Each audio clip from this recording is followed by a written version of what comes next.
Hello. Hello.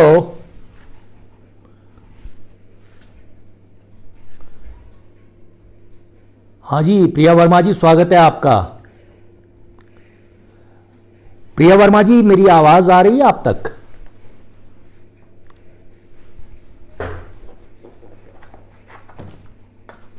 Hello. क्या आप hello. लोग मुझे सुन पा रहे हैं? हेलो।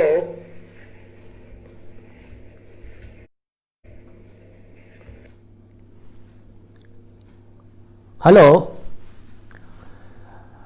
मैं इस समय बैठा हूँ हिमाचल प्रदेश के एक ट्राइबल डिस्ट्रिक्ट किन्नौर में। और जिस जगह से मैं बात कर रहा हूँ ये है छोलतू। बहुत छोटा सा कस्बा है।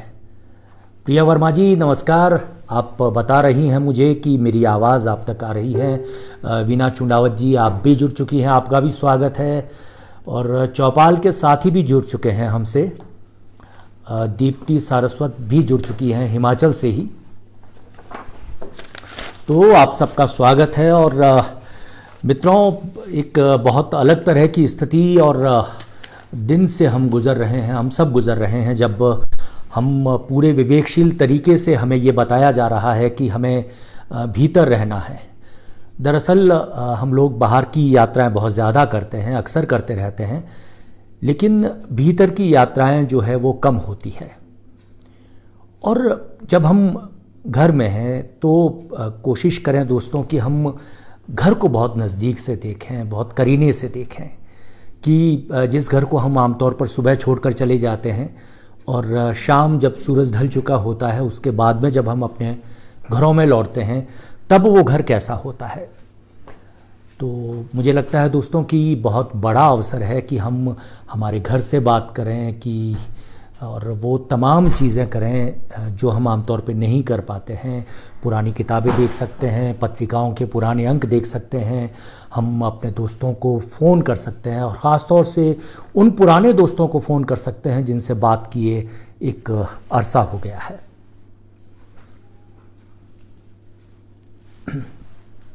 मित्रों, ये जो फेसबुक लाइव है ये कर रही है साहित्यिक पत्रिका बनास जन। और बनास जन जो है उससे आप सब परिचित हैं। बनास जन हिंदी की बहुत महत्वपूर्ण साहित्यिक पत्रिका है, और बल्कि मैं ये भी कह सकता हूँ पूरी सचेतनता के साथ कि हिंदी की साहित्यिक पत्रकारिता की प्रतिनिधि पत्रिकाएं जो हैं उनमें बनास जन जो है ये सबसे अग्रणी पत्रिका है। और पल्लव जो है इसे दिल्ली से निकालते हैं और बहुत खूब निकालते हैं।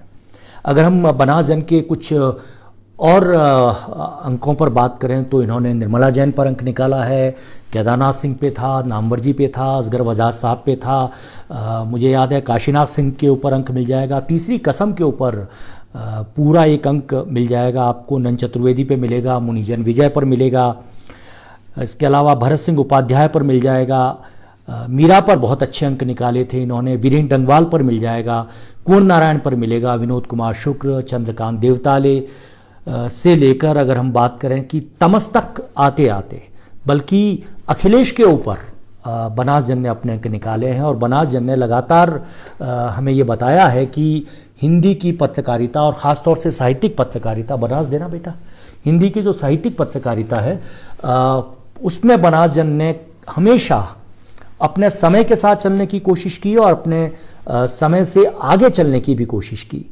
और ख़ास तौर से जब बनास जन किन्नौर पहुंच जाता है और एक ट्राइबल डिस्ट्रिक्ट तक पहुंचता है और विनोद विट्ठल को कहता है कि हम आपकी कविताओं पर एक विशेषांक निकालना चाहते हैं, तब ये लगता है कि जो काम मेन स्ट्रीम की पत्रिकाएं आमतौर पे नहीं कर पाती है वो काम जो है वो बनास जन न केवल कर रहा है बल्कि बहुत तीव्रता से कर रहा है, बहुत ईमानदारी से कर रहा है और बहुत कमिटमेंट से कर रहा है।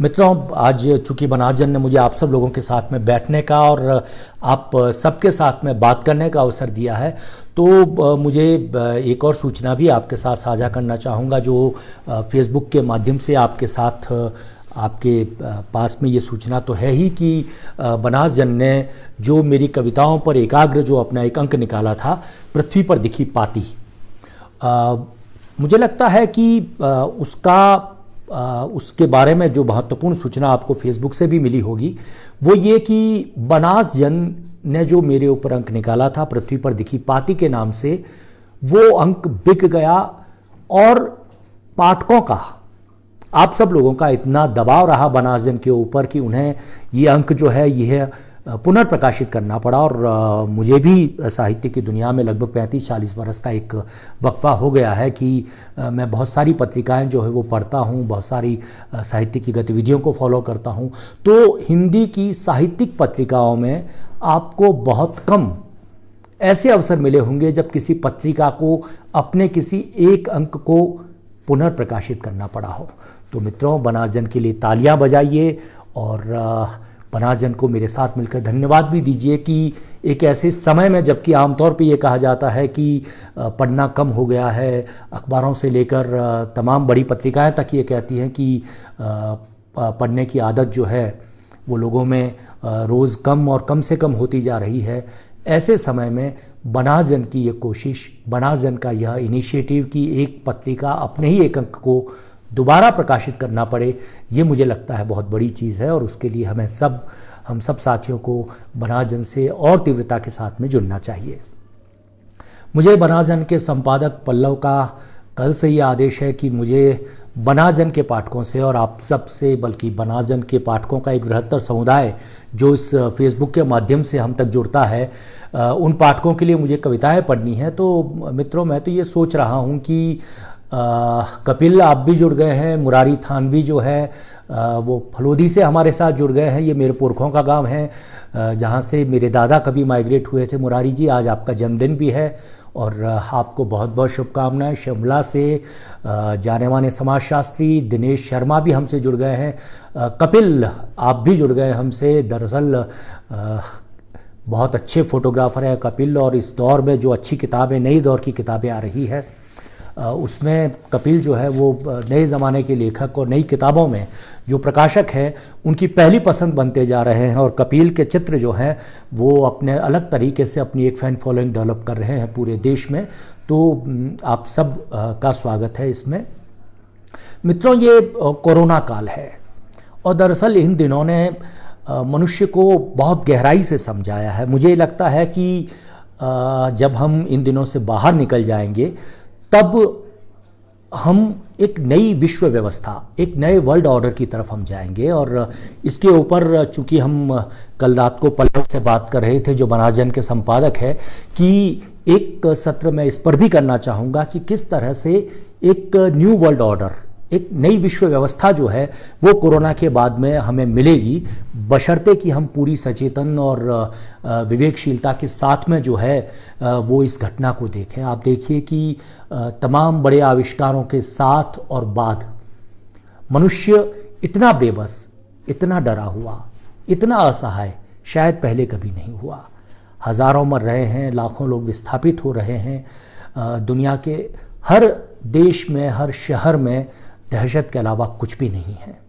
यानी कहीं ना कहीं मनुष्य को अपने विकास की यात्रा को, इवोल्यूशन से लेकर अब तक की कुल यात्रा को वापस इवैल्यूट करना पड़ेगा कि आखिर मनुष्य अपने जीने के तरीके में और अपने समय के, अपने समकाल के दूसरे जीव जंतुओं और प्रकृति के प्रति अपना बिहेव, अपना व्यवहार जो है वो कैसे रखे, ताकि एक ग्रेटर गुड के साथ में, एक ग्रेटर गुडनेस, ग्रेटर कोएग्जिस्टेंस के साथ में जो है वो जिया जा सके। तो मुझे ये लगता है कि कोरोना जो है वो, अगर हम देखें कि पिछले 300 साल में बहुत सारी आपदाएं जो है वो मनुष्य के ऊपर आई और मनुष्य ने उनसे कई बार सीखने की कोशिश भी की, लेकिन मुझे लगता है कि वो जो लेसन है, वो जो सीखने के सूत्र जो है वो मनुष्य ने ज़्यादा बेहतर तरीके से नहीं सीखे, और इसीलिए कोरोना जो है एक बहुत बड़ी आपदा के तौर पर हम तक आई है और हमको ये सिखाएगी इस बार कि हमें दूसरे जानवरों के साथ में, जीव जंतुओं के साथ में और प्रकृति के साथ में हमारे रिश्तों की पुनर्व्याख्या करनी होगी।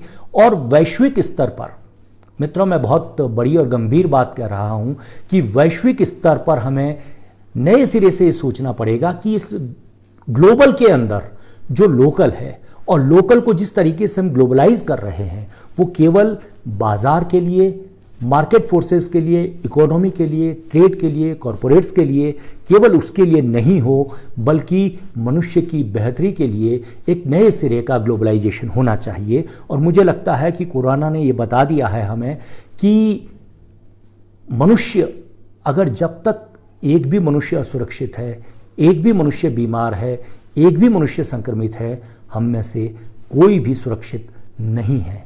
और मुझे ये लग रहा है कि मैं आपसे इस पर भी बात करूं, कविताएं शुरू करूं, लेकिन इस बीच चित्तौड़गढ़ से एक संस्थान संभावना हमसे जुड़ चुकी हैं, तनु मित्र भी हमसे जुड़ी हैं इस समय, हरजिंदर कौर नवा शहर पंजाब से जुड़ी है। हरजिंदर जी नमस्कार मैम।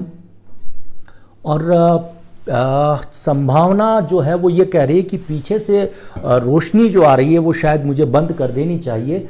तो मैं मेरी बिटिया पाती से निवेदन करूंगा कि पाती, पर्दे जो हैं उन्हें ढका जा सकता है बिल्कुल। और संभावना के साथ ही अगर देख रहे हैं तो इस चीज़ को कंफर्म करेंगे कि ये जो रोशनी जो पीछे आ रही थी वो बंद हो जाए। और जयती पटेल भी इस बीच में हमसे जुड़ चुकी है और मुझे लगता है मुझे मेरे बैठने की दिशा को भी बदल देना चाहिए। तो जयती जो है वो मुझसे जुड़ी हैं। और जयती, आपका भी स्वागत है बनास जन के इस फेसबुक लाइव में। तो मित्रों, मुझे लगता है कि हमें हमारी बात शुरू करनी चाहिए और जो हमारे संपादक पल्लव का जो हमारे लिए आदेश है उस आदेश की पालना शुरू कर देनी चाहिए कि मुझे बनास जन के अंक पृथ्वी पर दिखी पाती से कुछ कविताएं जो है वो पढ़नी शुरू करनी चाहिए। कोरोना पर हम लगातार बात करते रहेंगे क्योंकि ये एक नए ज़माने की, नए तरह की आपदा है और जिसने पहली बार मनुष्य को ये बताया है कि कोई भी मनुष्य अपनी तमाम ताकत, अपनी तमाम पूंजी, अपने तमाम संसाधन के बाद भी उस समय तक सुरक्षित नहीं है जिस समय तक इस धरती का हर एक आदमी सुरक्षित नहीं है। इसके अलावा मनुष्य को ये फिर हमें वो चीज़ भी बता रही है कोरोना कि इस धरती पर डायनासोर जैसे विशालकाय सशक्त जीव भी जब लुप्त हो गए तो कहीं ना कहीं मनुष्य को भी सोचना चाहिए कि किस तरह से हम प्रकृति के साथ में हार्मोनियस तरीके से जी पाएं और दुनिया को जिस तरीके से हम एक होमोजीनियस बनाए जा रहे हैं, बहुत सारा एक रूप सा सारी चीज़ें किए जा रहे हैं, उससे भी बचे जाने की ज़रूरत है। तो मित्रों, मुझे लग रहा है कि बहुत सारे दोस्त हमारे जुड़ रहे हैं। शिमला से एक हमारे दोस्त जुड़ गए हैं, दीपक भारद्वाज। दीपक, आप अंग्रेज़ी के देता हैं, आपका स्वागत है। और इस बीच में मुझे लग रहा है कि बहुत सारी फरमाइशें शुरू हो गई है। कपिल, मेरे बहुत अजीज़ दोस्त, वो लेटर बॉक्स वाली कविता सुनाने की बात कर रहे हैं। जयती जो है वो बात कर रही है पृथ्वी पर दिखी पाती, उन्हें सुननी है बिल्कुल। और उससे पहले मुझे लगता है कि एक और हमारे साथी थे, उन्होंने शुरुआत कर दी थी कि मुझे शुरुआत जो है वो प्रेम कविताओं से करनी चाहिए। और मुझे याद आता है मित्रों कि अगर हम सेकंड वर्ल्ड वॉर की बात करें और उस दौर की कविताओं को देखें तो उस दौर में सबसे ज़्यादा अंग्रेज़ी की प्रेम कविताएं जो है दूसरे विश्व युद्ध में लिखी गई। और कल जो है वो मेरी एक मित्र हैं मीनाक्षी चौधरी, उनसे बात कर रहा था। तो मीनाक्षी को मैं बता रहा था कि आप ये देखिए कि टाइटैनिक का जो फिल्म जो थी टाइटैनिक, उसका मुझे सबसे अच्छा दृश्य वो लगता है कि जब टाइटैनिक डूब रहा है लेकिन टाइटैनिक के डॉक पर जो संगीतकार बैठे हैं, वायलिन लेते हुए संगीतकार जो है वो बजा रहे हैं अपना संगीत। मुझे लगता है कि किसी भी दौर में, किसी भी काल में जो कला का धर्म है, जो कला की ड्यूटी है, जो कला का कर्तव्य है, वो यही है कि घनघोर अंधेरे में भी एक कलाकार हमेशा उजाले की बात करता है, हमेशा उम्मीद की बात करता है, हमेशा उस सूर्योदय की बात करता है जो इस पूरे अंधकार को चीरकर फिर से हम तक आएगा। मैं शुरुआत करूंगा प्रेम कविताओं से और जो मैं पहली कविता सुनाऊंगा प्रेम की कविता। इस प्रेम कविता का मित्रों थोड़ा सा बैकग्राउंड भी बताऊं क्योंकि आज हम लोग लाइव कर रहे हैं। और ये कविता जो है, ये कविता मैंने मेरे लेखन के उस्ताद कथाकार हिंदी के स्वर्गीय रघुनंदन त्रिवेदी को जब पहली बार सुनाई थी तो वो मुझे जोधपुर, जिस शहर में उन दिनों मैं रहता था, तो वहाँ पर एक मिश्रीलाल की दुकान थी, वहाँ मुझे ले गए और उन्होंने मुझे रबड़ी खिलाई थी। और वो कविता है तरीके। तरीके 1970 में जन्मी एक लड़की के लिए।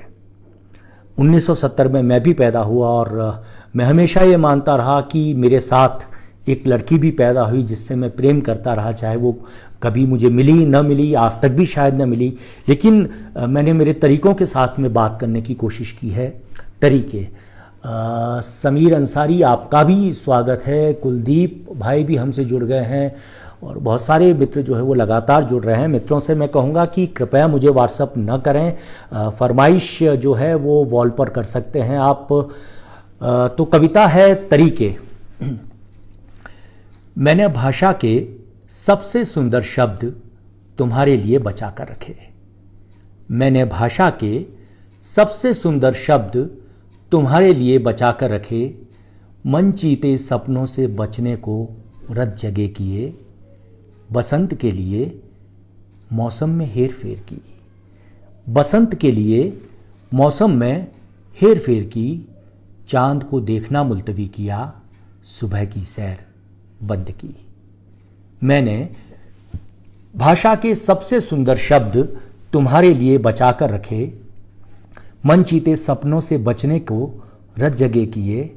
बसंत के लिए मौसम में हेर फेर की। चांद को देखना मुलतवी किया। सुबह की सैर बंद की। अपने अस्तित्व को समेट प्रतीक्षा के पानी से धरती को धो। तलुओं तक के निशान से बचाया। न सूंघ कर खुशबू को, न सूंघ कर खुशबू को, न देख कर दृश्यों को बचाया। जैसे न बोलकर सन्नाटे को, एकांत को किसी से न मिलकर। समय तक को अनसुना किया। समय तक को अनसुना किया। सब कुछ बचाने के लिए याद और प्रतीक्षा के यही तरीके आते हैं मुझे। याद और प्रतीक्षा के यही तरीके आते हैं मुझे। तो मित्रों, मैंने आपकी बात मानी कि जो बात की शुरुआत, कविता पाठ की शुरुआत, आज के कविता पाठ की शुरुआत मुझे प्रेम कविताओं से करनी चाहिए। तो मित्रों, प्रेम कविताओं पे मुझे याद आई कि एक ज़माने में मैं पोस्ट कार्ड पे लिखा करता था और वो ज़माना भी लंबा चला। मैं एक मित्र हुआ करते थे मेरे, उनको मैं डेली एक पोस्ट कार्ड लिख के भेजता था और उस पोस्ट कार्ड में एक कविता होती थी और आज मैं वो कुछ पोस्ट कार्ड आपको सुनाऊंगा। प्रेमी सीरीज़ की कविता है वो। पहला था कि प्रेमिका से पहली मुलाकात का दिन, समय, स्थान पूछ। प्रेमियों को उलझन में न डालो, उनके पास केवल यादें हैं। वे सूखी नदी के मल्लाह हैं। वे सूखी नदी के मल्लाह हैं। याद दिलाने से रो पड़ेंगे। लोग कहेंगे नदी का पानी चल रहा है। लोग कहेंगे नदी का पानी चल रहा है। नितेश व्यास बाबजी जो हैं ये जुड़ गए हैं जोधपुर से हमारे साथी, और दिनेश चारण हैं, ये राजस्थान जयपुर से हमसे जुड़े हैं। माफ़ कीजिएगा, दिनेश चारण इस समय माउंट आबू रोड में रहते हैं, आबू रोड से जुड़े हैं। और हमारे एक और मित्र जो हैं वो भी जुड़ रहे हैं। मित्रों से फिर निवेदन करूंगा कि मुझे व्हाट्सएप पर न करें, कृपया व्हाट्सएप पर फरमाइश भी न करें। ये दरअसल दूसरी कविता सुनाता हूँ प्रेमी सीरीज़ की। प्यार हमेशा अच्छे मौसमों में होता है, चाहे कहीं भी हो, किसी भी मौसम में। प्यार हमेशा अच्छे मौसमों में होता है, चाहे कहीं भी हो, किसी भी मौसम में।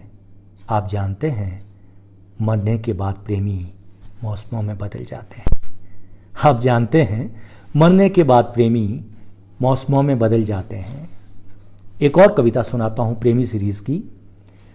मर चुके होंगे सारे सफ़ेद कबूतर।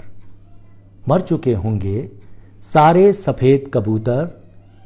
युद्ध भी ख़त्म हो चुका होगा, आखिरी बम से आखिरी आदमी को मार। मर चुके होंगे सारे सफ़ेद कबूतर। युद्ध भी ख़त्म हो चुका होगा, आखिरी बम से आखिरी आदमी को मार। बचे रहेंगे ये सूखी घास के गुच्छे और दो पत्थरों के साथ। बचे रहेंगे ये सूखी घास के गुच्छे और दो पत्थरों के साथ। इस बीच मेरी प्रिय कवियत्री सुदर्शन शर्मा, जिनका बहुत मकबूल हुआ था कविता संग्रह तीसरी की इजाज़त नहीं। सुदर्शन शर्मा उन कवियत्रों में हैं जिनको मैं मेरी रचनात्मकता के लिए पढ़ता हूँ और जिनको पढ़ते हुए लगता है कि हिंदी की कविता जो है ख़ास तौर से वो एक नई करवट जो है वो ले रही है। इस बीच में विजय तालिब जो हैं वो पंजाब से जुड़े हैं हमसे। विजय भाई, आपका भी स्वागत है। प्रेमी सीरीज़ की एक छोटी सी कविता और सुनाता हूँ। उनकी दुनिया नहीं बदलती। शुक्रिया जयती। उनकी दुनिया नहीं बदलती, उन्होंने प्रेम पत्र पर धरती को पेपरवेट की तरह रख रखा है। उन्होंने प्रेम पत्र पर धरती को पेपरवेट की तरह रख रखा है। तो मित्रों, ये प्रेम है और प्रेम का इंतज़ार है। तो प्रेम कविताओं के बाद में एक हमारे दोस्त कपिल ने जो फरमाइश की थी कि मुझे लेटर बॉक्स सुनानी चाहिए, तो मैं लेटर बॉक्स वाली कविता आप सबके लिए निकालता हूँ। इस बीच में लेटर बॉक्स के प्रसंग में मुझे याद आया कि जब ये कविता मैंने पल्लव को भेजी थी तो पल्लव ने लेटर बॉक्स को लेकर, उनका एक जनसत्ता में बहुत अच्छा आर्टिकल छपा था, वो भी मुझे पढ़वाया और ये बताया कि किस तरह से अक्सर सरकारें नहीं चाहती कि लोग चिट्ठी लिखने की आदत में आए। और आप देखिए कि लेटर बॉक्स का गायब होना, लेटर बॉक्स का गुम होना, चिट्ठी लिखने की हमारी आदत का कम होना, ये साधारण या सहज बात नहीं है।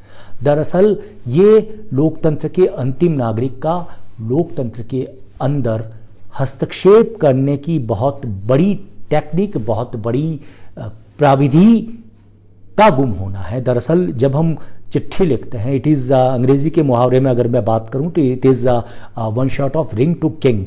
आप राजा को घंटी बजाकर जगाते हैं। तो दोस्तों, चिट्ठी लिखते रहिए, सवाल पूछते रहिए। लेटर बॉक्स की मैं शुरुआत करता हूं। इस बीच हीरालाल यादव भाई हमसे जुड़े हैं और हीरालाल यादव साहब, बहुत बहुत शुक्रिया कि आपको मेरी प्रेम कविताएं पसंद आ रही है। दरअसल हीरालाल भाई, प्रेम है ही ऐसी चीज़, आदम और ईव के ज़माने से अगर हम बात करें तो तब से लेकर आज तक प्रेम जो है उसने मनुष्य की पूरी विकास यात्रा को संभव किया है, घटित किया है। इस बीच में हमारे साथी अमिताभ रंजन कानू ये जुड़े हैं और ये भी कह रहे हैं कि please read letter box, one of my favourite poem dear poet. Great Amitabh Ranjan Kanu, ये असमिया में लिखते हैं, अंग्रेज़ी के प्राध्यापक हैं, असम के एक विश्वविद्यालय में पढ़ाते हैं। अमिताभ, आपका स्वागत है और लेटर बॉक्स में शुरू करता हूँ। Letter box. अलाउद्दीन खिलजी के बनाए हौज खास की दीवारों पर खुरच कर, अलाउद्दीन खिलजी के बनाए हौज खास की दीवारों पर खुरच कर लिखे गए एक कूट नाम की तरह अदेखे, पिता के बरसों से अचुंबित गालों की तरह वीरान। मित्रों, प्रतीक देखिए, पिता के बरसों से अचुंबित गालों की तरह वीरान। मित्रों, कवि के भीतर का जो कुछ होता है वो कई बार हमारी कविताओं में आता है। मेरे पिता का इसी वर्ष निधन हुआ 12 जनवरी को। 86 वर्ष के थे वे और मेरी माँ का निधन 10 वर्ष पहले हो गया था। तो मैं अक्सर ये सोचता था कि मेरे पिता के गाल जो है वो अचुंबित हैं पिछले 1 दशक से। तो पंक्ति है कि पिता के बरसों से अचुंबित गालों की तरह वीरान, पुराने और प्रिय इंक पेन के टूटे निब की तरह अकेले। पुराने और प्रिय इंक पेन के टूटे निब की तरह अकेले, ओछी हो गई बेल बॉटम की तरह अप्रचलित, तस्वीर में बदल गई बंबई वाली मौसी की तरह अनुपस्थित। तुम कहाँ हो letter box? Any letter box nearby लिखने के बाद भी तुम्हें ढूंढ नहीं पा रहे हैं 21वीं सदी के तमाम search engine. Any letter box nearby लिखने के बाद भी तुम्हें ढूंढ नहीं पा रहे हैं 21वीं सदी के तमाम सर्च इंजन, जो तस्वीर और क्लिप के साथ मोबाइल नंबर तक तुरंत दे देते हैं निकटतम उपलब्ध कॉल गर्ल तक का। किसी भी स्टेशन से निकलते ही सबसे पहले तुम दिखते थे हाथ हिलाते हुए। किसी भी स्टेशन से निकलते ही सबसे पहले तुम दिखते थे हाथ हिलाते हुए आईसीआईसीआई के एटीएम और कोक के डिस्पेंसर ने तुम्हें बेदखल कर दिया है। केएफसी और मैकडी का अतिक्रमण कोई नहीं हटा सकता। सड़कों की चौड़ाई बढ़ाने के चलते काटे गए बरगदों की तरह तुम भी गायब हुए हो और तुम्हारे लिए कोई नेशनल ग्रीन ट्रिब्यूनल नहीं है और तुम्हारे लिए कोई नेशनल ग्रीन ट्रिब्यूनल चिंता नहीं कर रहा है। इस बीच गुरु घासीदास यूनिवर्सिटी में प्रोफेसर कादम्बिनी मिश्रा जुड़ी है। वो कह रही हैं प्रौढ़ावस्था में प्रेम सुनाऊं। मेरे प्रिय कवि शंकरानंद जुड़े हैं। शंकरानंद जी नमस्कार। दीप्ति सारस्वत जुड़ गई हैं। प्रिया वर्मा लिखती हैं कि कितनी सुखद स्मृतियों को इस कविता में सुनना और देखना। बिल्कुल प्रिया, मुझे तो लगता है अक्सर कुंवर नारायण याद आते हैं जो ये कहते थे कि हम उतने ही होते हैं जितनी हमारी स्मृतियाँ होती है। और आप देखिए कि स्मृति जो है it is the only exclusiveness with the human beings, यानी स्मृति जो है वो सबसे ज़्यादा मनुष्यों के पास होती है और मनुष्यों के लिए वो एक ड्राइविंग फोर्स भी के रूप में भी पूरी ज़िंदगी रहती है। तो बढ़ते हैं वापस कविताओं की तरफ। पूनम पांडे जो है मैडम, आप व्हाट्सएप पर अपनी फरमाइश कर रही हैं। प्लीज़ व्हाट्सएप ना करें, आप चाहें तो बनास जन के पेज पर जाकर लिखें जो भी आपको लिखना है, जो भी कहना है। आते हैं वापस कविता की तरफ। Letter box. कैमलिन पेन और एम्बेसडर कार की तरह कोई शिकायत नहीं थी तुम्हारे इस्तेमाल से। कैमलिन पेन और एम्बेसडर कार की तरह कोई शिकायत नहीं थी तुम्हारे इस्तेमाल से। अकेले, डरे हुए, सब कुछ उलीच देना चाहने वाले हर गुमनाम का भरोसा तुम पर था। अकेले, डरे हुए, सब कुछ उलीच देना चाहने वाले हर गुमनाम का भरोसा तुम पर था। एक दुनिया को दूसरी दुनिया के साथ खोलते थे तुम, लेकिन कभी नहीं पढ़ पाए ये दुनिया जो लिखना नहीं चाहती, जो बिना धैर्य के सेंड कर रही है सब कुछ, जिसे पोस्ट कार्ड की साफगोई से डर लगता है, जिसके पास कुछ भी अपना नहीं है लिफाफे में डालने लायक। किसी भाषा की तरह गुम हो रहे हो तुम, किसी भाषा की तरह गुम हो रहे हो तुम। केवल एक बार दिख जाओ सड़क पर कि दिखा सकूं दौर को भरोसे की शक्ल और रास्ता, जिससे आएगी बेहतर दुनिया की चिट्ठी। हर समय सबके लिए उपलब्ध रहने की तुम्हारी जिद ने, हर समय सबके लिए उपलब्ध रहने की तुम्हारी जिद ने तुम्हें लाल रंग दिया और इसीलिए मुझे तुमसे और लाल रंग से प्यार हुआ। इसीलिए मुझे तुमसे और लाल रंग से प्यार हुआ। कितनी उड़ानें बचाई कबूतरों की, कितनी उड़ानें बचाई कबूतरों की, हजारों मील बचाए हरकारों के। किसी से नहीं पूछी जाति, धर्म, नागरिकता, फिर भी तुम्हारी डीपी कोई क्यों नहीं बना रहा है। किसी भी देश के झंडे में तुम क्यों नहीं हो लेटर बॉक्स, किसी भी देश के झंडे में तुम क्यों नहीं हो। शेरों से ज़्यादा ज़रूरी है तुम्हें बचाया जाना। बुदबुदाते हुए एक कवि सुबक रहा है जिसे कोई नहीं सुन रहा है। दर्ज करो इसे, दर्ज करो इसे कि अली बाबा को बचा लेंगे जैक मा और माइक्रोसॉफ्ट को बिल गेट्स। दर्ज करो इसे कि अली बाबा को बचा लेंगे जैक मा और माइक्रोसॉफ्ट को बिल गेट्स। राम को अमित शाह और बाबर को असदुद्दीन ओवैसी। राम को अमित शाह और बाबर को असदुद्दीन ओवैसी।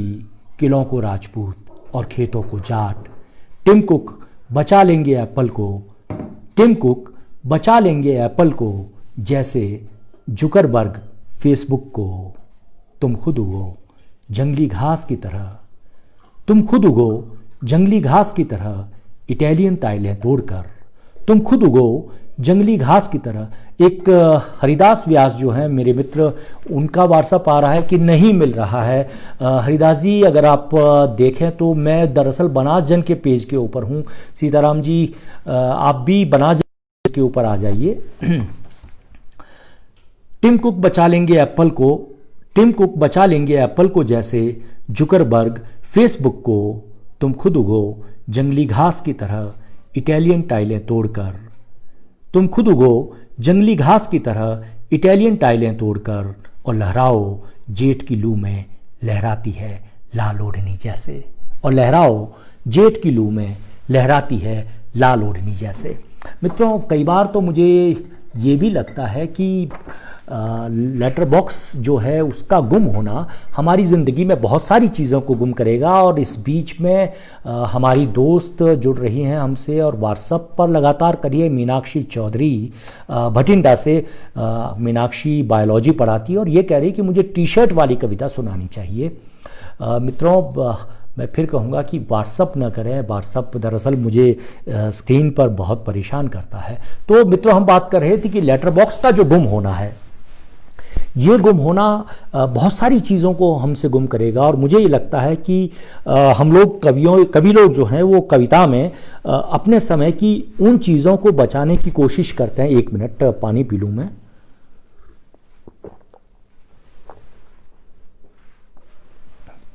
कविता में हम उन चीज़ों को बचाने की कोशिश करते हैं जो चीज़ें गुम हो रही हैं, लेकिन जिन चीज़ों का बचा रहना सभ्यता के लिए, हम सब के लिए, मनुष्यता के लिए, मनुष्यता के विकास के लिए बहुत ज़रूरी है।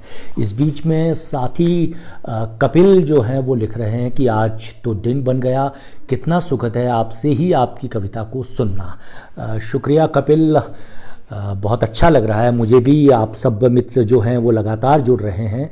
और इस बीच में अगर मेरे कोई मित्र अगर सुन रहे हैं तो हरिदास व्यास को अगर वे सूचना दे पाएँ कि वे भी बनास जन के पेज पर आएँ। नितेश व्यास, अगर आप देख रहे हैं मुझे तो क्या आप बता पाएंगे हरिदास व्यास को कि वे बनास जन के पेज पर आ जाएं? वे दरअसल मुझे व्हाट्सअप कर रहे हैं। जोधपुर से हमारे साथी जुड़े हैं वीना चुंडावत।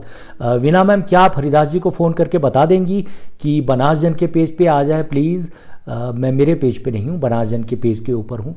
तो मित्र, हम बात कर रहे थे लेटर बॉक्स, और लेटर बॉक्स का गुम होना बहुत सारी चीज़ों का गुम होना है। आप देखिए कि निर्मल वर्मा के पत्र हम पढ़ते हैं, नामवर्जी की चिट्ठियां हम पढ़ते हैं, मुक्तिबोध की चिट्ठियां पढ़ते हैं, परसाई की चिट्ठियां पढ़ते हैं, मलेज की चिट्ठियां पढ़ते हैं, बहुत बड़े बड़े साहित्यकारों की हम चिट्ठियां पढ़ते हैं। और इस दौर में जबकि हम लोग चिट्ठियां नहीं लिख रहे हैं, हम लोग व्हाट्सएप पे आ गए हैं या बात करने के उस ट्रेंड पे आ गए हैं, तो ऐसे में आपको नहीं लगता कि हमारा क्या छपेगा?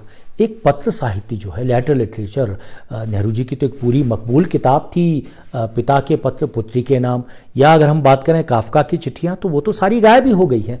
तो सवाल ये है कि एक पूरी विधा जो है वो हम गायब कर देंगे। और फिर मित्रों, आप याद कीजिए कि चिट्ठी लिखने के बाद में डाकघर तक जाना, और उसके बाद में जिसको चिट्ठी मिलती है उसका वो जब चिट्ठी हाथ में लेते हैं, तो निर्मल वर्मा के शब्दों में कहें तो चिट्ठी जब हाथ में आती तो यूँ लगता है जैसे किसी जिंदा परिंदे को हमने हाथ में पकड़ लिया है और उसकी फड़फड़ाहट को हमारी हथेलियाँ महसूस करती है।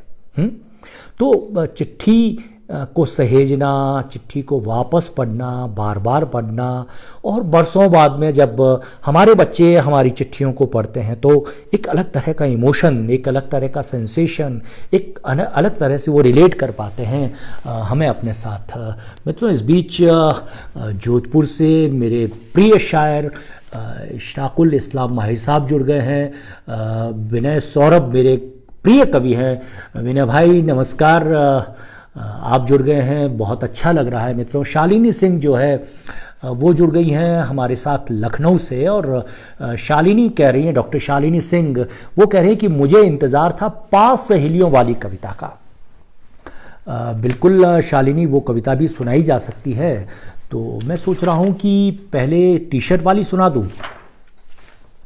नहीं, शालिनी मैम जो है वो फिर से मुझे व्हाट्सअप कर रही हैं और कहती हैं कि नहीं, पहले आप वही सुनाइए।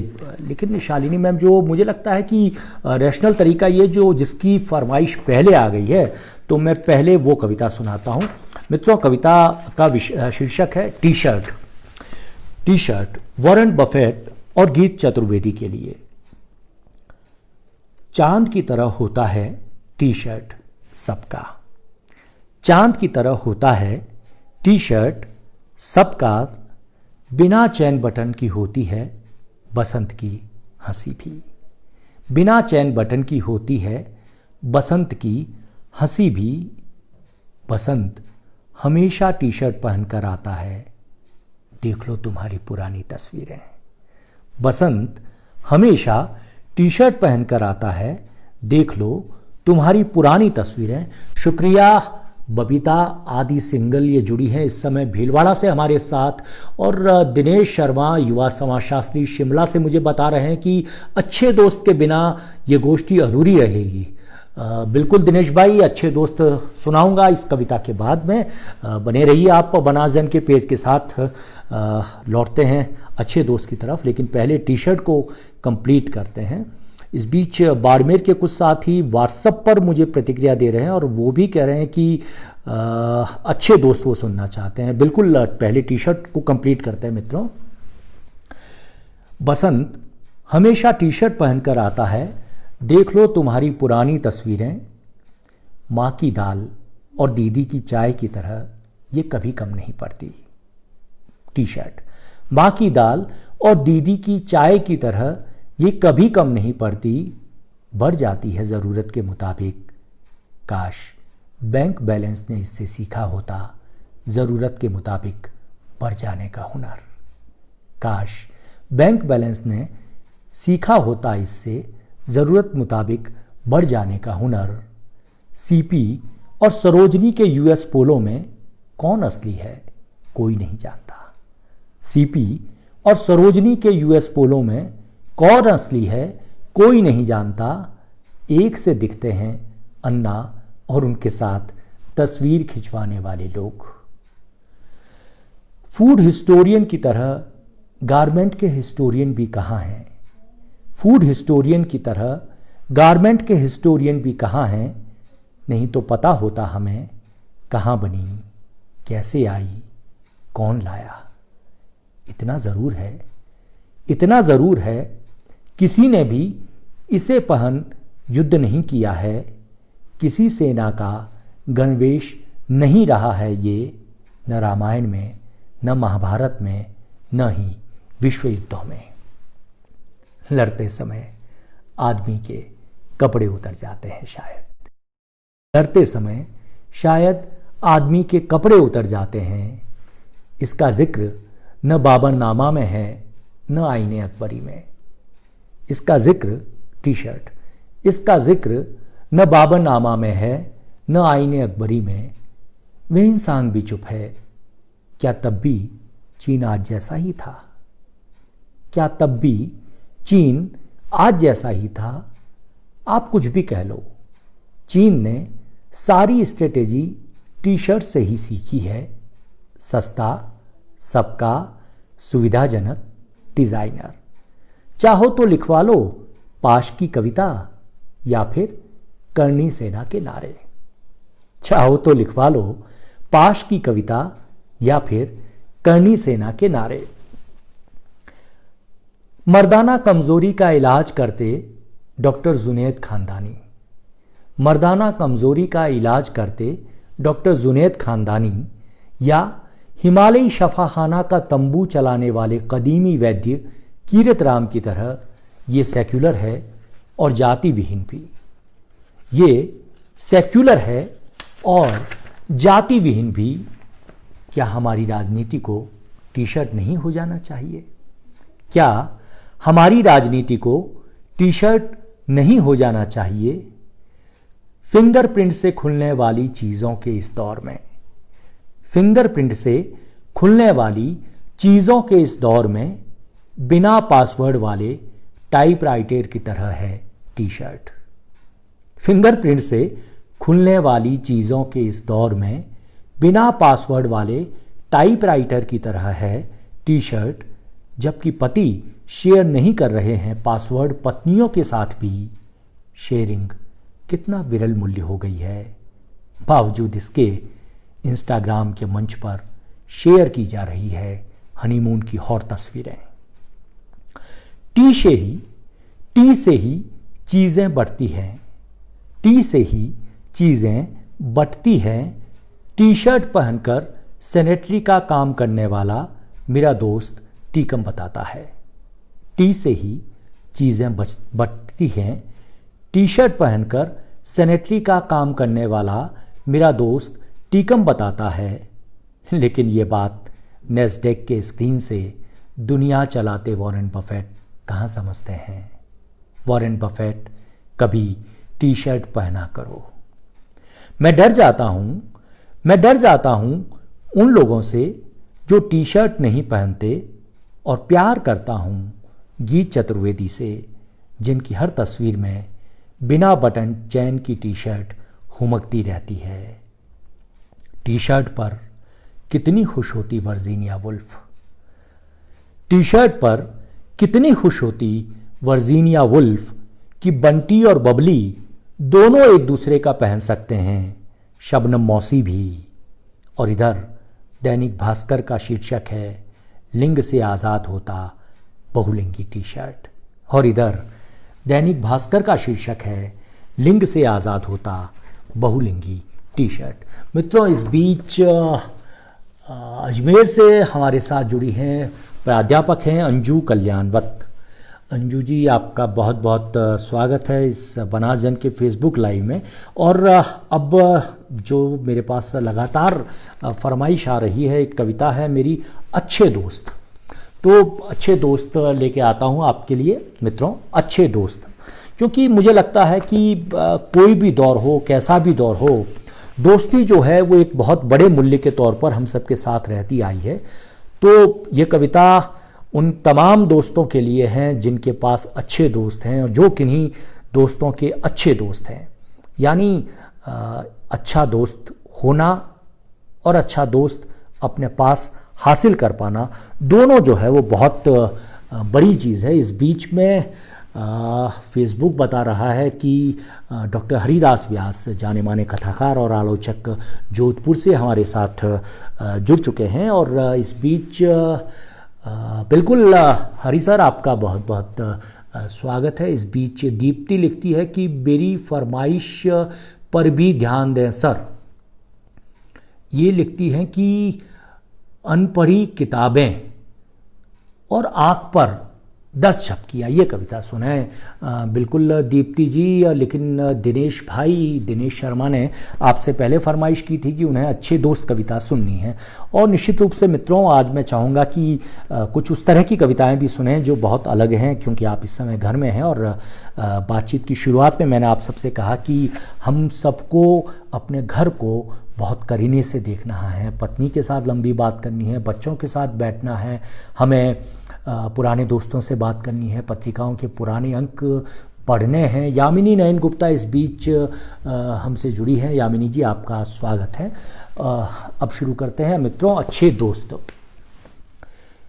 चोर जब पिता की जेब से चवन्नी भर पिता, चोर जब पिता की जेब से चवन्नी भर पिता, माँ की रोटी से कौर भर माँ, भाई के हाथ से मुट्ठी भर भाई, बहन के धागे से गांठ पर बहन, प्रेमिका के पर्स से झपकी भर प्रेमिका, और पत्नी की सिंदूरदानी से चुटकी भर पति चुरा, अपने अपने घरों में सुस्ता रहे होते हैं।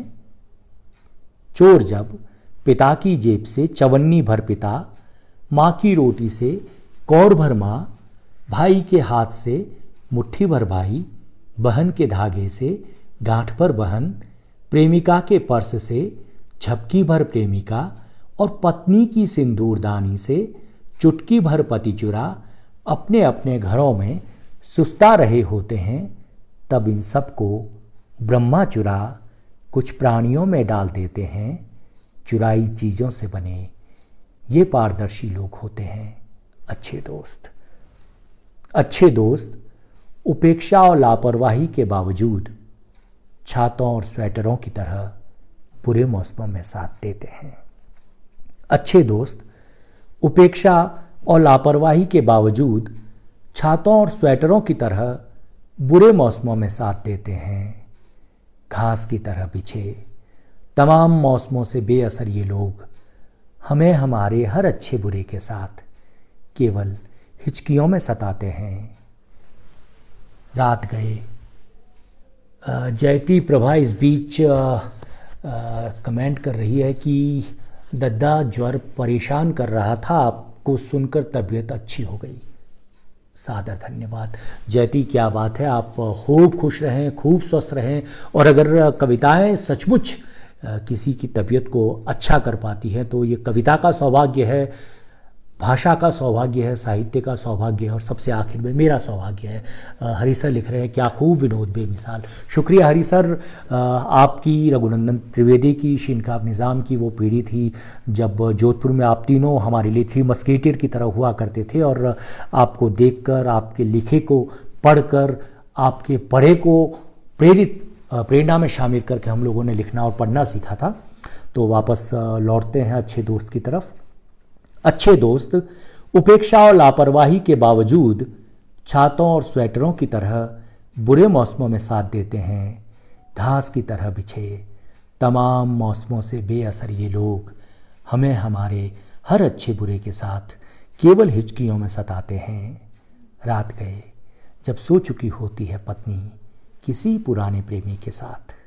रात गए जब सो चुकी होती है पत्नी किसी पुराने प्रेमी के साथ, या पिता उलट रहे होते हैं बही खाते, या माँ मन में पिता से पहले जाने की कामना कर रही होती है, या घर जब नौकरशाह चौकीदार की तरह सुस्ता रहा होता है तब बहुत बेतकल्लुफ़ी से पीठ पर घूंसा मार हमें अपनी नींद से बेदखल कर पेशेवर अपहर्ताओं की तरह उठा ले जाते हैं। अच्छे दोस्त ईमानदार प्यार की तरह तर्कों से ऊपर, ईमानदार प्यार की तरह तर्कों से ऊपर, बेईमान बच्चों की तरह पलंग के नीचे और तटस्थ दिनों की तरह कैलेंडर पर छपकर ये हमेशा हमारे पास रहते हैं बिना किराया दिए। किराएदारों की कमसिन और खूबसूरत पत्नियों की तरह पहली ही नज़र में अच्छे लगकर ये हमेशा हमारे पास रहते हैं बिना किराया दिए। किराएदारों की कमसिन और खूबसूरत पत्नियों की तरह पहली ही नज़र में अच्छे लगकर ये लोग आपके इतिहास को नहीं पढ़ना चाहते। ये लोग इस बीच हितेश शर्मा दिल्ली से जुड़े हैं। हितेश भाई, आप देश के दिल दिल्ली और दिल्ली के दिल चांदनी चौक में रहते हैं। आपका स्वागत है पनास जन के इस फेसबुक लाइव में। अच्छे दोस्त कविता चल रही है मित्रों। ये लोग आपके इतिहास को नहीं पढ़ना चाहते, आपके भूगोल से भी इन्हें कतई दिलचस्पी नहीं। ये तो आपको सिंधु सभ्यता के सिक्के मान पुराविदों की तरह प्यार करते हैं। इनकी गणित हमेशा कमज़ोर होती है। ये लोग आपके इतिहास को नहीं पढ़ना चाहते, आपके भूगोल से भी इन्हें कतई दिलचस्पी नहीं। ये तो आपको सिंधु सभ्यता के सिक्के मान पुराविदों की तरह प्यार करते हैं। इनकी गणित हमेशा कमज़ोर होती है। ये कुशल फोटोग्राफरों की तरह आपके चेहरे को हमेशा अच्छा पाते हैं। ये कुशल फोटोग्राफरों की तरह आपके चेहरे को हमेशा अच्छा पाते हैं। इनके सारे प्रयास होते हैं आपकी एक अदद मुस्कुराती फोटो। पुरानी प्रेमिकाएं, पहले प्यार के संकोच भरे दिन।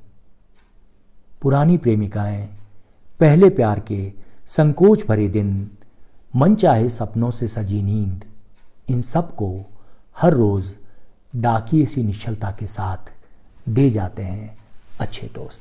शुक्रिया अंजू, बहुत उत्साहवर्धक आप लोग प्रतिक्रियाएं दे रहे हैं मुझे। और इस बीच में मुझे व्हाट्सएप के ऊपर मेरे दो दोस्त जो हैं वो लगातार कह रहे हैं कि जो पृथ्वी पर दिखी पाती है उसकी भूमिका जो है कविता से पहले शीर्षक से कुछ लिखा गया था, उसको भी थोड़े थोड़े अंश सुनाए जाएं। तो मुझे लगता है, हालांकि मुझे तो कहा यह गया था बनास जन के संपादक के जरिए कि मुझे केवल पृथ्वी पर दिखी पाती से कविताएं सुनानी हैं, लेकिन चूँकि जो साथी हमारे जुड़ रहे हैं और जो लोग कुछ लोग व्हाट्सएप पर जो मुझे संदेश दे रहे हैं वे कह रहे हैं कि कोरोना के इन दिनों में मुझे उस भूमिका के भी कुछ अंश सुना देने चाहिए। तो सुनिए दोस्तों, हमारी एक दोस्त हैं, वो यूएसए मुझे व्हाट्सअप कर रही हैं, स्वाति नाम है उनका।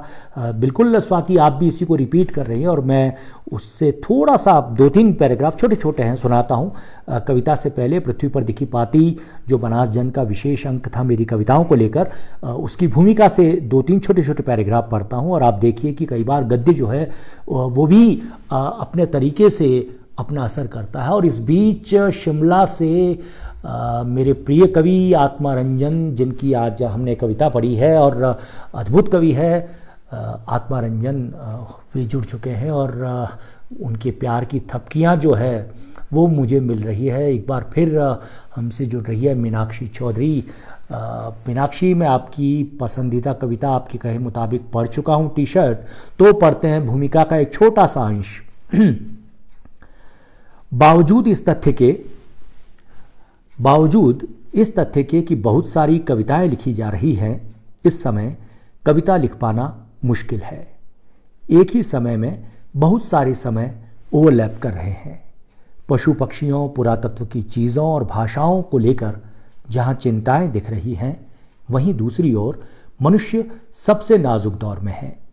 आर्टिफिशियल इंटेलिजेंस और डेटा ने मनुष्य को न केवल विस्थापित किया है, बल्कि पहले के किसी भी दौर की तुलना में अधिक अकेला, डरा हुआ और असहाय भी बनाया है। सीधे कहूं तो मनुष्य को हैक किया जा चुका है। मनुष्य का विकास मनुष्य ने जिस सहअस्तित्व, सहयोग और सहजीवन के मूल्यों के साथ किया था, उन्हें भूमंडलीकरण पर सवार होकर आती इंपीरियलिस्टिक तकनीकी ताकतों ने खतरे में डाल दिया है और इतना शोर कर रही है कि अधिकांश इस खतरे को महसूस ही नहीं कर पा रहे हैं। इसी में मैंने आगे ये भी लिखा था कि ग्लोबल होते समय में लोकल की हैसियत और राष्ट्रवाद की प्रासंगिकता में तरंगों पर चलते बाजार पर विवेक का बटन म्यूट पर कर दिया गया है। अब न आंख देखती है, न मुंह बोलता है, कान वही सुनते हैं जो बाजार चाहता है। और इसका आखिरी पैराग्राफ सुनाऊंगा मित्रों। छीनते हुए रोजगार, जहर में बदलते खाद्य पदार्थ, हांफती और लाचार अर्थव्यवस्थाएं, ढहते हुए देश, खत्म होती खेती, छींचते हुए प्राकृतिक संसाधन, प्रदूषित कचरे और प्रतिबंधित दवाओं को गरीब मुल्कों के पेट में डालने का लगातार चल रहा गोरख धंधा, वायरस, एंटीवायरस और सैटेलाइट बनाने के उद्योग, दवाओं की खपत के लिए आविष्कृत बीमारियों और रोज बदलती तकनीक की भीषणता से कराहता मानव मस्तिष्क जैसी कितनी ही चीजें हैं जो अनरिपोर्टेड हैं। मेरी कविताएं अनरिपोर्टेड दुनिया की चिट्ठियां हैं, इन चिट्ठियों को संभालिए। तो मित्रों, मैंने आपकी बात रख ली। आपने कहा था कि भूमिका पढ़ी जाए, वो भूमिका भी मैंने पढ़ ली। और मित्रों, चूंकि हम बात कर रहे हैं ह्यूमन हैकिंग का, और ये भी मेरा पसंदीदा विषय है। दरअसल अगर आप देखेंगे तो इस समय आर्टिफिशियल इंटेलिजेंस है, वो अल्गोरिदम की प्रैक्टिसेस के जरिए, अल्गोरिदम के जरिए हमको हैक कर लेती है। यानी अगर आप कभी अपने आप को गौर से देखेंगे, जैसे आप YouTube पे अगर जाते हैं और ख़ास तरह के गाने को, ख़ास गायक को, ख़ास संगीतकार को, ख़ास कव्वाली को, ख़ास गज़ल को अगर एक बार सुनेंगे, 2 बार सुनेंगे, तो उसके बाद में जब भी आप YouTube पे जाएंगे तो वो अलगोरिदम से आपको सबसे ऊपर वो पॉपअप करके दिखाएगा। यही चीज़ जब आप अमेज़न पर ख़रीदारी के लिए जाते हैं तब होता है। यही चीज़ बहुत सारी चीज़ों पर मिलेगा आपको। इवन अगर आप किंडल पर जाते हैं तो किंडल ने एक बायोमेट्रिक आँखों के रेटिना बेस्ड एल्गोरिदम डेवलप किए हैं। यानी आप जो चीज़ जितनी बार पढ़ते हैं, रिपीट करके पढ़ते हैं, जिस कंटेंट के ऊपर जितना रुकते हैं, उसको वो डिकोड करते हैं और वो डिकोड करके वो बाद में लेखकों को देते हैं कि आपके पाठक इस तरह की चीज़ों को आजकल ज़्यादा पसंद कर रहे हैं। तो मुझे ये लगता है कि इन सब से हमारी अपनी निजता इतने बड़े खतरे में है, क्योंकि हमें हर पल हमारी कॉल पर, हमारे फेसबुक के कंडक्ट पर, बिहेव पर, हमारे खरीदने की प्रवृत्तियों के ऊपर, हमारी शॉपिंग की हैबिट्स, उनके इंक्लिनेशन के ऊपर, हमारे पढ़ने के, सुनने के, बात करने के, इन तमाम चीज़ों के डाटा कलेक्शन को इतना स्पीडली किया जा रहा है कि मुझे ये लगता है कि हम सचमुच इस बात को अक्सर फील नहीं कर पाते हैं, लेकिन ये बड़ा सच है कि अब हम हैक हो चुके हैं। हमारी चॉइसेस जो है वो एक आर्टिफिशियल इंटेलिजेंस की फोर्सेस तय कर रही है कि हम क्या पढ़ेंगे, कैसे पढ़ेंगे, कितना पढ़ेंगे और क्या खरीदेंगे, हम क्या कपड़े पहनेंगे, बल्कि ये तक हो गया कि हम क्या सोचेंगे, इसके बारे में भी जो है वो तय हो रहा है। इस बीच में हमारे साथ जुड़ी हुई दीप्ति सारस्वत कहती है कि किंडल के बारे में नई जानकारी है मेरे लिए। बिल्कुल दीप्ति, किंडल ने जो है वो रेटिना बेस्ड एल्गोरिदम डेवलप किया है और वो किंडल जो है वो दुनिया के बड़े पब्लिशर्स को बता रहा है कि जैसे अगर आप एक उपन्यास पढ़ रहे हैं तो उसमें कितने परसेंट क्या कंटेंट रहा है, तो उसको डिकोड करके वो लेखकों को दे रहे हैं। आज दुनिया के बड़े प्रकाशकों के पास में किंडल रेटिना बेस्ड एल्गोरिदम वो दे रहा है कि आज 23% लोग मान लीजिए इतिहास पढ़ना चाहते हैं, 12% लोगों की रुचि जो है ज्योग्राफी में है, 40% लोग इरोटिक पढ़ना चाहते हैं, 12% वो सॉफ्ट पोर्न पढ़ना चाहते हैं, 22% है वो लॉजिकल पढ़ना चाहते हैं, 13% को ह्यूमर पसंद है। यानी कुल मिलाकर इतनी चीज़ें जो है वो हिमानी आप इनबॉक्स कर रही हैं। मैं इस समय फेसबुक लाइव में हूँ और आप अगर चाहें तो इस समय बनासजन के पेज पे आइए। हम लोग बनासजन ने जो मेरी कविताओं पर केंद्रित अपना अंक निकाला था, पृथ्वी पर दिखी पाती, उस पर कुछ कविताएं पढ़ रहा हूँ उससे। और इस बीच में वरिष्ठ साथी शिमला के मेरे पसंदीदा कवियों में से एक कुल राजीव पंत जुड़ चुके हैं। राजीव भाई, आपको मेरी कविताएं पसंद आ रही हैं, आपका प्यार मुझे लगातार मिलता रहा है और आप हरनोट भाई के साथ में उन लोगों में से हो जिन्होंने इस अंक का, पृथ्वी पर दिखी पाती का जो है वो विमोचन आपने माल रोड पे किया था और वो कार्यक्रम मेरी स्मृति में जो है वो हमेशा हरा रहेगा। और अब एक बार फिर मेरे मित्र जो है वो आग्रह कर रहे हैं कविता पढ़ने के लिए। अनपढ़ी किताबें गुमशुदा की तस्वीरों की तरह सामने खड़ी चुनौती देती हैं। मित्रों, मेरी तरह आप सबके साथ में भी ऐसा होता होगा कि बहुत सारी किताबें हम लोग खरीद लेते हैं, कुछ मित्र हमें दे देते हैं और वे किताबें अनपढ़ी किताबों की शक्ल में हमारे सामने खड़ी रहती हैं और चुनौती देती हैं। तो अनपढ़ी किताबें जो हैं वो अगर बोल पाती, लिख पाती, कह पाती, या अगर इन सॉलिटेयर के दिनों में अगर हम उनसे संवाद करेंगे तो शायद ऐसी कई कविताएं आप और हम में से कई लोग और लिख लेंगे। तो शीर्षक है अनपढ़ी किताबें। गुमशुदा की तस्वीरों की तरह सामने खड़ी चुनौती देती हैं।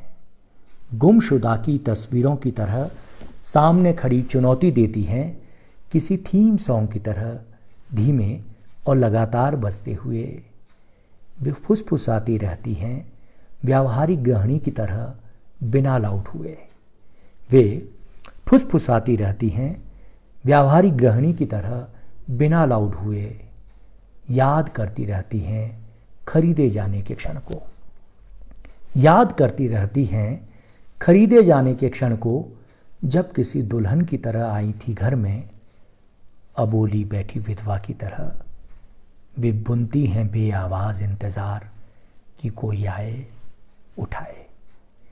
याद करती रहती हैं खरीदे जाने के क्षण को, जब किसी दुल्हन की तरह आई थी घर में, अबोली बैठी विधवा की तरह। वे बुनती हैं बेआवाज इंतजार कि कोई आए उठाए। वेंटिलेटर पर लेटे बुजुर्ग की तरह उम्मीद से होती है। वेंटिलेटर पर लेटे बुजुर्ग की तरह उम्मीद से होती है। किसी भी क्षण हो सकता है चमत्कार, झड़ सकती है धूल, और किसी स्पर्श के साथ वे शुरू कर सकती है अपना गाना महफिल में। उपेक्षित माँओं की तरह अपने बच्चों के बारे में बात करती होंगी। अनपढ़ी किताबें उपेक्षित माँओं की तरह अपने बच्चों के बारे में बात करती होंगी। ज़मीन में दबी नदी या पेट्रोल की तरह इंतज़ार करती हैं देखे जाने का। अनपढ़ी किताबें उम्र दराज कुंवारी लड़कियां होती हैं। अनपढ़ी किताबें उम्र दराज कुंवारी लड़कियां होती हैं, छुअन का जोड़ा उन्हें कभी भी दुल्हन बना सकता है। बेचारी सुंदर साध्वियाँ, बेचारी सुंदर साध्वियाँ। मित्रों, ये थी कविता अनपढ़ी किताबें हैं। और मीनाक्षी चौधरी लिख रही हैं कि जब भी अपनी अनपढ़ी किताबों पर नज़र पड़ती है तो बरबस आपकी ये कविता याद आ जाती है। बिल्कुल मीनाक्षी, आप ठीक कह रही हैं। और शायद इसी के चलते मैंने जो है वो ये कविता भी लिखी थी। और मीनाक्षी जी, कोरोना काल में इस बार हम सब के पास में एक लंबा वक्फा हम सबको मिला है कि हम घर में हैं, तो इन तमाम अनपढ़ी किताबों को, जो कि उम्र दराज कुंवारी लड़कियों की तरह है, उनको हम हमारी छुअन का और पठन का जोड़ा पहनाएं और उन्हें दुल्हन बना दें। सचमुच इस बीच में दीप्ति लिख रही है कि अगली बार आपसे आपकी कहानियाँ भी सुनेंगे। बिल्कुल दीप्ति, इसके लिए भी मुझे लगता है कि आपको बनास जन के पेज पर जाकर बनास जन से रिक्वेस्ट करनी चाहिए कि वो मेरी कहानियों का भी लाइव रख सकते हैं, क्योंकि बनास जन के संपादक पल्लव हैं। आप उनसे ये वॉल पे भी जाके रिक्वेस्ट कर सकती हैं। इस बीच मित्रों, शिल्पा श्री जो हैं वो लिख रही है मुझे व्हाट्सएप के ऊपर। मैंने अभी देखा। शिल्पा, आप लगातार देखते रहिए। और इस बीच भी जो है वो फिर मुझे मेरे बहुत सारे दोस्त जो हैं वो कह रहे हैं कि आँख वाली कविता है जो वो मैं आपको वापस सुनाऊं। मैं देखता हूं ये कविता इसमें थी या नहीं, क्योंकि मेरी सीमा इसमें यह है कि मुझे आज के इस फेसबुक लाइव में वही कविताएं पढ़नी हैं जो बनास जन के इस अंक में थी। तो मित्रों, मैं क्षमा चाहूँगा कि आँख वाली कविता जो है वो इसमें नहीं थी। तो मित्रों, अब फिर मेरे पास व्हाट्सअप मित्र भेजे जा रहे हैं। मैं चाहूँगा व्हाट्सअप ने भेजें। इस बीच में मैं निकाल रहा हूँ वही कविता, वे 5 थी। ये कविता है पृष्ठ संख्या 30 के ऊपर। जिन आप में से जिनके पास में बनास जन का ये अंक है वे मेरे साथ खोल भी सकते हैं। शीर्षक है वे 5 थी। मित्रों, ये इस कविता की पृष्ठभूमि में आपको बताना चाहूँगा कि ये कविता मैंने कैसे लिखी। मैं पिछले करीबन 9 साढ़े 9 साल तक राजस्थान का एक सीमांत ज़िला है बाड़मेर, वहाँ पे मेरी पोस्टिंग थी। और वहाँ पर एक दिन मेरी एक दोस्त का फ़ोन आया कि विनोद, हम जेएनयू की 5 सहेलियाँ जो हैं वो उदयपुर के पास किसी रिज़ॉर्ट में रहना चाहती हैं और हमें एक अच्छा रिज़ॉर्ट ढूंढने में तुम मदद करो और हो सके तो हमारे लिए बुकिंग करवाओ। तो मैंने उनके लिए बुकिंग करवाई और जब वो रहने चली गई तो मैंने ये सोचा कि 40 पार कर चुकी मेरी ये 5 महिला मित्र आपस में मिलकर क्या बात करेंगी, क्या बात हो सकती है। और ये दरअसल फूड फॉर थॉट है। और ये कविता जो है, मैं उस मित्र का नाम भी अब मुझे लगता है उजागर कर देना चाहिए, क्योंकि एक राइटर को अपनी राइटर्स किचन के बारे में भी लगातार बात करते रहना चाहिए कि उसके लेखन की, उसके लेखक की रसोई कैसी है। तो मेरी रसोई राइटर्स किचन में वो किरदार जो इसने इस कविता को लिखवाया मुझसे, वो थी नवनीत बख्शी पचौरी। आप में से जो लोग जेएनयू से जुड़े रहे हैं वे नवनीत को बहुत अच्छे से जानते होंगे। नवनीत थिएटर करती थी जब वो मास्टर्स कर रही थी इंग्लिश में जेएनयू से। और तो नवनीत बख्शी इसकी महान नेत्री मैं कहूँगा, जिन्होंने मुझसे वो एक रिज़ॉर्ट की जानकारी ली और अपने और अपनी 5 सहेलियों के रिज़ॉर्ट मेरे मार्फत बुक करवाया। तो ये कविता है वे 5 थी। दरअसल इस कविता के बाद में इस कविता के साथ मैंने ये कोशिश की कि क्या एक कविता के जरिए हम इस जेंडर, इस महिला, हमारी आधी आबादी जिसको हम कहते हैं, उसके साथ अपने बिहेव को कहीं ना कहीं इवेल्यूट कर पाते हैं या नहीं कर पाते हैं। इस बीच में जयती लिख रही है कि आपको पढ़ने के बाद किताबों को धूप दिखाऊंगी। बिल्कुल, किताबों को धूप दिखाइए जयती, और उसके बाद में जाती हुई सर्दियों के इन दिनों में धूप में बैठकर, लॉन में बैठकर भी अपनी किताबें जो है वो ज़रूर पढ़िएगा। और दीप्ति सारस्वत कमेंट कर रही है कि ब्यूटीफुल टर्म राइटर्स किचन। बिल्कुल दीप्ति, राइटर्स किचन जो है इस पे हम लोगों को बात करते रहनी चाहिए और ख़ासतौर से हमारे पाठकों और दोस्तों के बीच में करनी चाहिए और उन्हें बताना चाहिए कि किस तरह से विचार के बीज, किस तरह से कविता या कहानी के बीज हम तक आते हैं और उसको हम किस तरह से पाल पोस कर बड़ा करते हैं। मेरे कवि मित्र इस समय जुड़े हुए हैं हमसे, आत्मानंदन, उनको पता है कि लैंड एक्विजिशन यानी भूमि अवाप्ति के ऊपर मैं पिछले 10 साल से एक कविता लिख रहा हूँ, अभी भी वो चल रही है। हो सकता है बहुत लंबी कविता के रूप में तब्दील हो जाए, लेकिन ये राइटर्स किचन है कि कुछ चीज़ें लंबी चलती रहती है। और मेरी राइटर्स किचन की बात चल रही, तो मित्रों मैं ये भी कहना चाहूँगा कि मैं बहुत तात्कालिक विषयों पर नहीं लिखता हूँ, बल्कि मेरा ये अपना एक तरीका है। बल्कि मुझे लगता है कि कवि के पास इतना धैर्य और इतनी आश्वस्ति भी होनी चाहिए कि वो एक दौर से निकलने के बाद में उस दौर के ऊपर लिखे भी। तो मित्रों कविता शुरू करता हूँ। वे पास थी, थोड़ी लंबी कविता है, लेकिन आप आनंद लीजिए कि और सोचिए अपने आसपास इन पांचों में हम पांच हैं या नहीं, या इन पांचों की वो पांच पति हमें हैं नहीं, हम कहाँ पर हैं, हम अपने आप को देखें। और कविता अगर आईना बनकर, दर्पण बनकर, कांच बनकर एक आईने की तरह अगर हमें अपने आप को देखने में मदद कर पाती है तो इससे ज़्यादा और क्या चाहिए। जैसे निर्मल जी कहते थे ना कि literature is the process of purification for me, यानी हमारे अपने निर्मलीकरण की प्रक्रिया जो है वो साहित्य है। वे पांच थीं, वे पांच नहीं थीं। उनके थे 5 पति और 10 के आसपास बच्चे भी। कुल जमा 20 का कुनबा था, जिसमें मायके और ससुराल की आबादी जोड़ी जाए तो हो सकती थी 100 के भी पार। लेकिन रिश्तों की गणित के बावजूद वे 5 थीं। वे 5 सहेलियां जो कभी बेझिझक मांग लेती थी सैनिटरी नैपकिन का पैड, हेयर पिन और चुन्नी, और साझा कर लेती थी अपने अपने चांद और वे खुशबुएं जिनका वे पीछा कर रही होती थीं। आज आई थीं 5 अलग अलग दिशाओं से, अपने सुखी, उबाऊ, परेशान नाक, चमकते और स्वीकारे जा चुके वर्तमानों के साथ अतीत की गठरियाँ लिए, जिन्हें लाते हुए उनके पति, बच्चों, सहकर्मियों ने नहीं देखा, लेकिन वो अतीत था और साथ आया था। हैरत की बात है कि वो इतने गहरे कोठारे में रहता था जहाँ जाने के लिए हवा को भी मशक्कत करनी पड़ती है, जहाँ सूरज अपने जन्म से आज तक नहीं पहुँचा और चांद केवल एक फटे कागज़ पर पेंसिल से उकेरे गए चित्र का नाम भर था। वे 5 थीं, अलग अलग दिशाओं से अपने अपने अतीतों के साथ आती।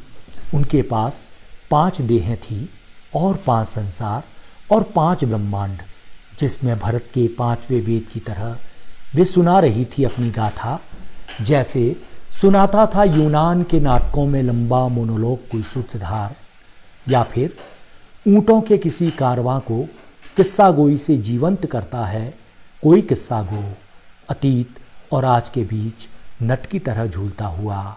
जिस 5 रास्ते वाले गोल चक्कर पर वे मिली थीं, वहाँ एक वादा किसी अंपायर की तरह उनकी प्रतीक्षा कर रहा था कि उन्हें 20 बरस बाद इस जगह इस तरह मिलना होगा।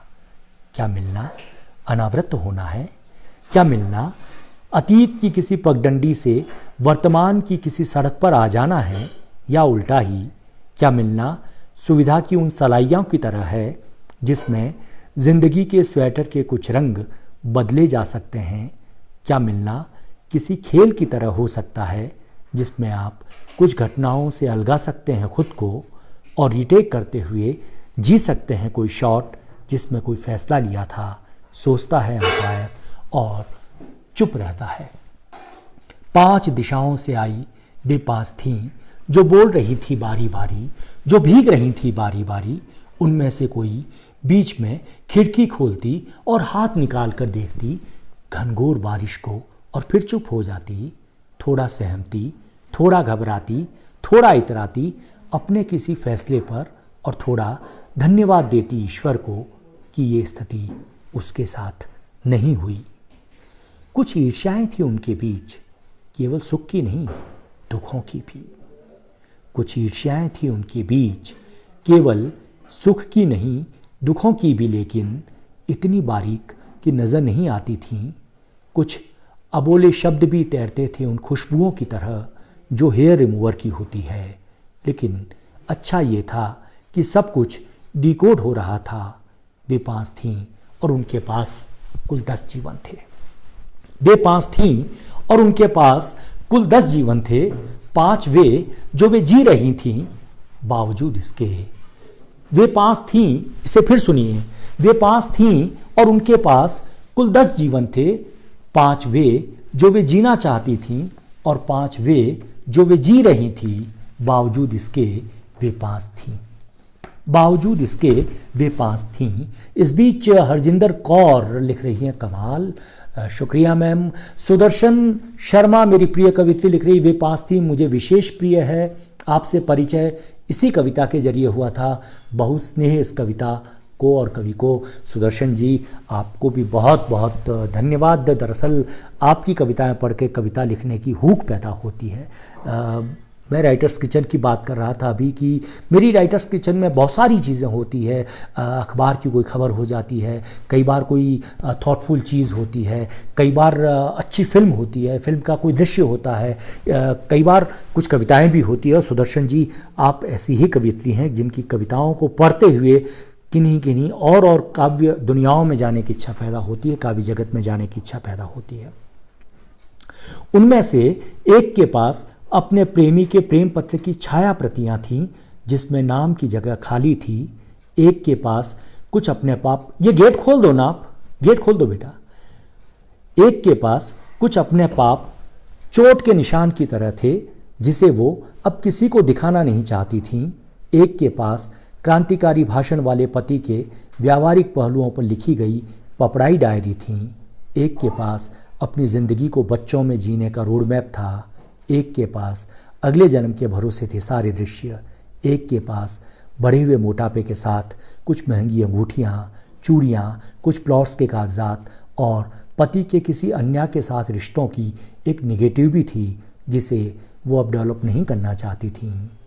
वे 5 थीं। वे 5 थीं। हर घंटे हो जाते थे अपडेट उनके फेसबुक स्टेटस। हर घंटे वे पढ़ती थीं 40 पार के लिए ज़रूरी हेल्थ अपडेट्स। हर घंटे वे देखती थी बच्चों के एडमिशन के लिए आने वाले अलर्ट। हर घंटे वे अनचाहे ही 10-20 लाइक्स कर रही थीं। हर घंटे वे पहले की तुलना में कुछ गीली और भारी हो जाती और सुलगती हुई लकड़ियों की तरह हवा में एक कसेलापन आ जाता जो एसी की ठंडक के बाद भी अप्रिय लगता। वे 5 थीं और उनके 5 पति भी थे। उनकी कामनाओं में कोई और था या नहीं कह नहीं सकते, लेकिन कुछ मॉडिफिकेशन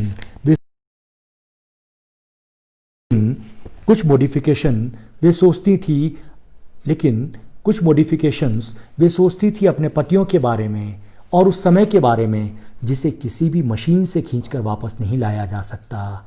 जिंदगी के उन लम्हों के बारे में जिन्हें अंडू नहीं किया जा सकता। वे 5 थीं अपने 5 अतीतों के साथ, लेकिन वर्तमान में उन अतीतों के लिए कोई जगह नहीं थी। लिहाजा उन्होंने अपने अतीतों को फिर अपने अपने दिल के डीप फ्रीज में कैद किया और रवाना हो गई, यह कहते हुए कि भविष्य के किसी ऐसे ही 5 दिशाओं वाले गोल चक्कर पर वे फिर मिलेंगी और कोशिश करेंगी कि बिना गला खंखेरे बात कर सकें और माफ़ कर सकें इस दुनिया को, क्योंकि ज़िंदगी की हार्ड डिस्क को बदल पाना नामुमकिन है। क्योंकि ज़िंदगी की हार्ड डिस्क को बदल पाना नामुमकिन है। बिल्कुल हरिदास जी ने बहुत अच्छा कमेंट किया कि वे 5 की राइटर किचन नवनीत बख्शी की प्रतिक्रियाएं जानना भी किचन से तैयार सामग्री सी होगी। बिल्कुल व्यास जी, कभी ऐसा भी करूंगा मैं कि जब फेसबुक लाइव करूं तो मैं उनसे निवेदन करूंगा कि इस कविता को के बारे में वो अपनी धारणा भी बताएं, क्योंकि जब मैंने इस कविता को पहली बार लिखा तो निश्चित रूप से उनके साथ में मैंने साझा किया और उनको इस बात की क्रेडिट भी दी कि आपके कारण मैंने ये सब लिखा। तो मित्रों, मुझे लगता है कि अब 1:15 बज रहे हैं और बनास जन की तरफ से भी इशारा आ रहा है कि अब ये समय है कि हम सब लोग लंच के लिए जाना चाहेंगे। तो मित्रों, आपने पूरे धैर्य के साथ में मुझे सुना। दरअसल ये कोशिश ये थी कि हम जिस एकांत में हैं उस एकांत में भीतर की यात्राएं करें और भीतर की यात्रा करवाने में साहित्य और कलाएं जो है वो अपना एक बड़ा जो रोल है, एक बड़ी भूमिका जो है वो निभाती है। और उसी के तहत ये कविता की कोशिश थी। और अगेन मीनाक्षी चौधरी इस समय हमारे बीच है। मैंने कल ही उनसे बात की थी कि मुझे टाइटैनिक फिल्म में सबसे बढ़िया वो आखिरी दृश्य लगता है, जबकि टाइटैनिक जो है वो जहाज़ डूब रहा है और डूबते हुए जहाज़ के बावजूद कुछ संगीतकार वाद्यवृंद अपने वाद्य यंत्र जो हैं वो लगातार बजाते रहते हैं, जो बताते हैं कि कला का धर्म जो है वो उम्मीद बनाना है। कला का धर्म एक उगते हुए सूरज की प्रतीक्षा करना सिखाता है, अंधेरे में किसी उजाले की कामना करना हमें कलाएं सिखाती है। और एक कवि के हवाले से कहा जाता है कि कवि जो है वो हमेशा उजाले के गीत गाता है, बुरे से बुरे समय में एक कवि के पास में आश्वासन, आश्वस्ति और उम्मीद होनी चाहिए। बनास जन ने अपने पहले लाइव की शुरुआत एक कवि के साथ शायद इसी मंतव्य से की होगी कि इन दिनों में शायद ये कविताएं आपको छू सकें, शायद ये कविताएं आपको अपने अकेलेपन को और ज़्यादा क्रिएटिव और ज़्यादा रचनात्मक बनाने की तरफ ले जा सकें। आप तमाम साथी हमसे जुड़े, बनास जन से जुड़े, मुझसे जुड़े, इसके लिए आप सबका शुक्रिया। और आखिर में सबसे ज़रूरी शुक्रिया बनास जन का, बनास जन के संपादक पल्लव का, जिन्होंने मुझे ये अवसर दिया कि हम एक छोटा सा हिंदी का कवि अपने पाठकों से रूबरू हो, उनसे बात कर सके।